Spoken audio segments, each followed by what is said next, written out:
বিষ্ণু বলেছেন উনজুরু ইলা মান হুয়া আসফালা মিন, তোমার চেয়ে যে খারাপ আছে ওর দিকে তাকাও।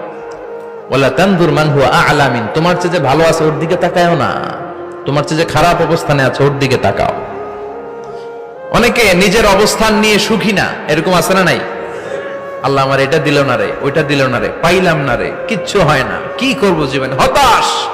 আসলে আছে কিন্তু অনেক, কিন্তু শুকরিয়া নাই, ডাকাত, ঠিক কি না? নিজের অবস্থান নিয়ে সুখী না, কিন্তু অনেক লোক আছে তারা আপনার অবস্থানে পৌঁছতে চায়। তাদের দিকে তাকিয়ে দেখেন, আপনি যে অবস্থানে আছেন এই অবস্থানে পৌঁছাটা অনেকের কাছে স্বপ্ন। তারা প্রতিনিয়ত সংগ্রাম আর স্ট্রাগল করে যাচ্ছে আপনার অবস্থানে পৌঁছতে, আর আপনি এটা নিয়ে সন্তুষ্ট না। শেখ সাদির নাম শুনেছেন? বালাগাল উলা কাশাফাদ দুজা, এই কবিতাটার রচয়িতা ইরানের বিখ্যাত এক কবি। উনি একবার আর্থিক সমস্যার মধ্যে দিয়ে সময় কাটাচ্ছেন, টাকা নাই, পয়সা নাই, পায়ে দেওয়ার মতো জুতা নাই।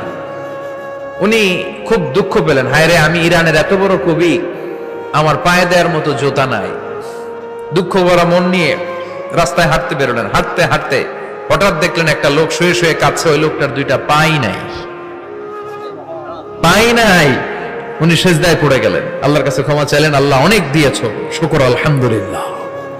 এজন্য যেই পরিস্থিতিতেই থাকি না কেন আমরা কি পড়বো? জোরে বলেন, কি পড়বো?